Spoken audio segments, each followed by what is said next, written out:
Hey guys, it's Carter. Welcome back to the channel. Hope you guys are all having a great and amazing day today. Now in today's video, we are diving in and we are looking at the do's and don'ts of swing trading. Now for those of you that don't know who I am, my name is Carter and I've been a full-time swing trader for about 5 years, and I've developed some things that I absolutely would highly recommend and things that I wouldn't recommend doing. So I hope you guys all enjoy this video. If you guys do, hit that like button, subscribe. If you guys are new to the channel, guys, we talk about everything money, stocks, money management, trading, investing. So subscribe, join the team. And if you guys want to learn more about swing trading, I just released a brand new course where we talk about the psychology, the strategies to make money from swing trading in the market. I'll put it down below and you guys can get 20% off by using code YouTube. So make sure you check that out. So let's dive into this one. All right, so the first thing that we're going to cover is the don'ts of swing trading. Now, for those of you that don't know what swing trading is, well, swing trading in simple terms is when you buy a stock,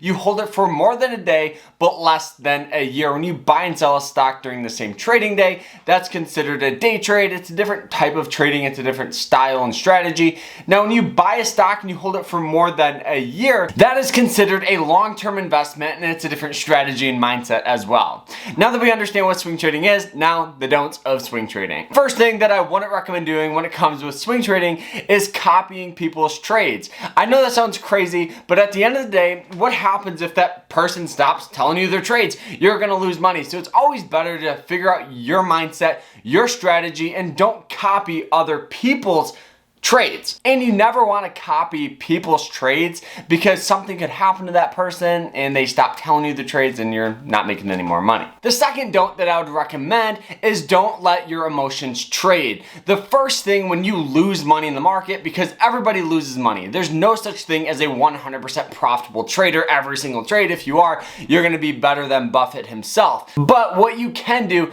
is not let your emotions trade. Now, when you lose money in the market, the first thing that a lot of people think of is, how can I win that back? If you're thinking that, you're letting your emotions trade. It's always better to trade high quality plays rather than quantity. High quality over quantity all day long. And with that being said, if you have good risk management skills, you won't even be thinking this. All right, the third don't when it comes with swing trading is don't think you know everything.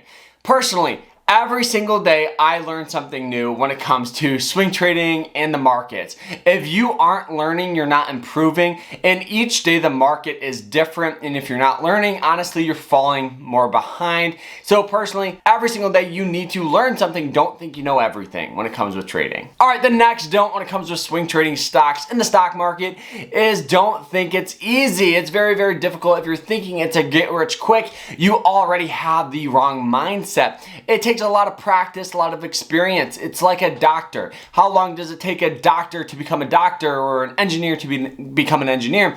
It takes years. Swing trading is the exact same thing. It takes years to develop that strategy, practice, education, all that good stuff.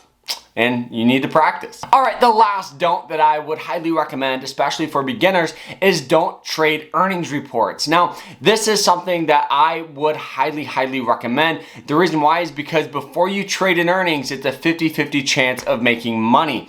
Now, looking here, you guys will see that if you bought in before Microsoft's earning, you'd be up on your money, which is great. Now, if you bought in before Google's earnings, you would be down about 6%. So it's a 50-50 chance. Personally, I never trade earnings, but that's up to you to decide, but I just wouldn't recommend it. All right, now that we covered the don'ts of swing trading, now let's cover the do's of swing trading. All right, the first thing that I would recommend doing when it comes to swing trading the market is paper trade. Paper trade is simulated trading. It's a great way to develop that strategy and overall practice without using your hard-earned cash. You know, during this time, you're gonna wanna practice.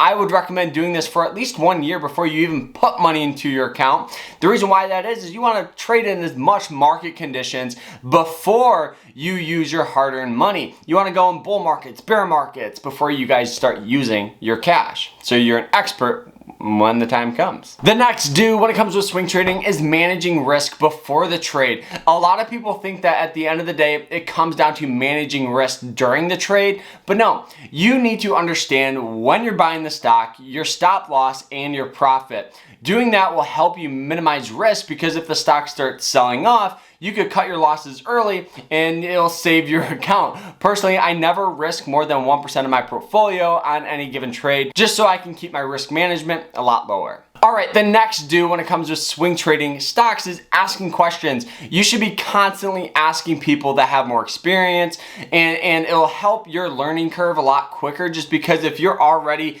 asking questions about somebody that had a certain trade or tried trading this or that or that or that, you're gonna exponentially grow your trading strategy and your money overall. All right, the last do when it comes to swing trading is understanding that if you're making $100 a day, it's virtually the same as making $10 a day. The only difference between the person that's making $100 a day and $10 a day is their share size and their account size. Once you develop that strategy, the only thing that is stopping you from making $100 or $200 a day is overall share size. So you just have to be patient and just slowly grow your account, and you don't have to dump thousands of dollars, all up at once. You can use your account and just slowly grow it, and it'll compound on itself. But overall, guys, these were the do's and don'ts of swing trading. I hope you guys all enjoyed this video. If you guys did, hit that like button, subscribe. If you guys are new to the channel, we talk about everything money, and don't forget to check out my course, like, subscribe, and we'll see you tomorrow.